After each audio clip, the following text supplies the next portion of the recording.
Assalamualaikum warahmatullahi wabarakatuh. Halo teman-teman semuanya, welcome back to my YouTube channel. Aku Indah Afriani.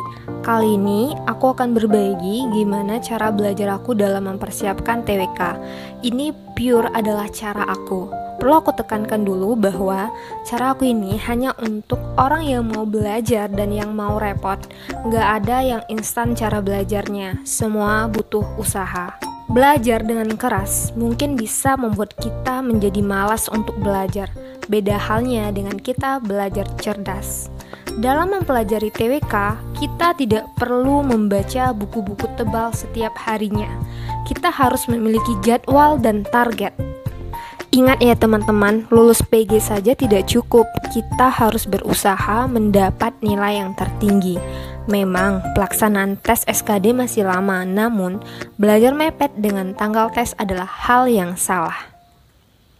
Nah, konten ini berangkat dari mungkin banyak dari teman-teman di sini sebelum mulai belajar TWK udah banyak yang nyerah, udah keduluan mumet karena melihat soal dan materinya yang sangat banyak.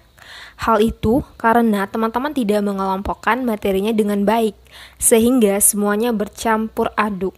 Nah, di sini aku akan coba bantu teman-teman untuk berbagi tips agar mudah dalam mencerna materi.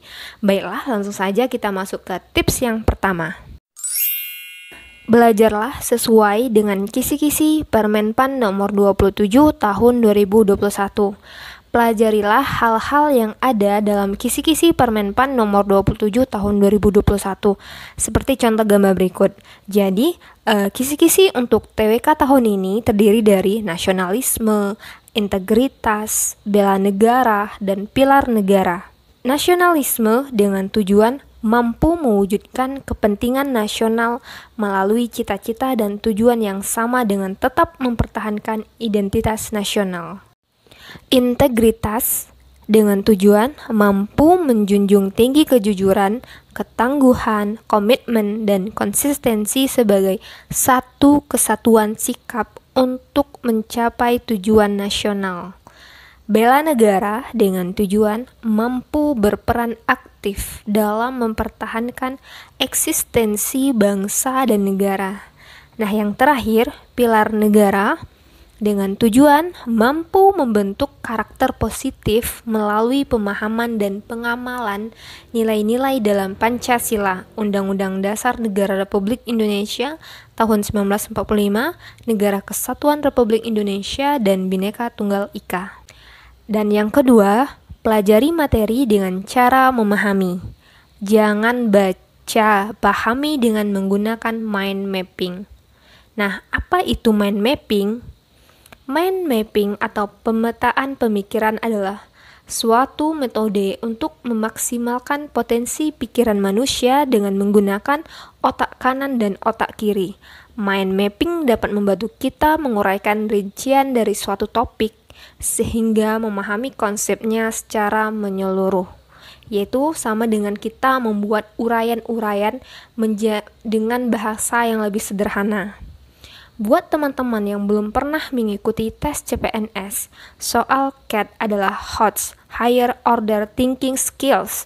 Jadi, kalau kita hanya sekedar menghafal tanpa memahami soal, kita akan gagal.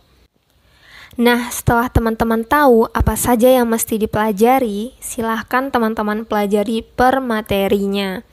Dan buat mind mappingnya, contohnya ini, pilar negara tadi kan terdiri dari 4, yaitu Pancasila, Undang-Undang Dasar 1945, NKRI, dan Bhinneka Tunggal Ika. Nanti setelah itu buat lagi mengenai pembagian dari Pancasila, dan begitu seterusnya. Yang ketiga, lakukan pembahasan soal yang berkaitan dengan materi. Per masing-masing materi, usahakan untuk mencari pembahasan soalnya. Setelah teman-teman paham dengan satu materi dan telah teman-teman buat mind mappingnya, silakan teman-teman cari dan kumpulkan soal berdasarkan materinya masing-masing. Yang keempat, lakukan pengulangan pemahaman dalam pembahasan soal. Setelah teman-teman melakukan beberapa pembahasan soal, teman-teman ulang lagi ngejawab soal yang sama tanpa melihat jawabannya, dengan tujuan agar materi soal-soal tersebut bisa lengket di kepala teman-teman. Yang kelima, kerjakan latihan soal atau melakukan TO mandiri secara keseluruhan. Nah, setelah semua masing-masing materi selesai dipahami, teman-teman lakukan latihan soal sebanyak-banyaknya dengan soal yang acak atau secara menyeluruh. Kemudian yang keenam, lakukan pembahasan soal. Setelah melakukan latihan soal atau melakukan TO mandiri, setelah itu lihatlah kunci jawabannya. Jangan langsung percaya dengan kunci jawabannya ya. Silahkan teman-teman telusuri lagi ke materi yang bersangkutan. Nah, disinilah kita secara tidak langsung akan melakukan pemahaman materi. Misalnya gini, ada contoh soal yang berkaitan berikut ini yang bukan merupakan tokoh kemerdekaan, yaitu ketika kita jawabnya salah, langsung muncul pertanyaan di kepala kita. Kok jawabannya salah sih? Kemudian, emang siapa aja sih tokoh-tokohnya? Nah, teman-teman pasti penasaran kan dengan pembahasannya? Pasti teman-teman langsung cek materinya. Hal inilah membuat kita secara tidak langsung memahami materinya lebih dalam.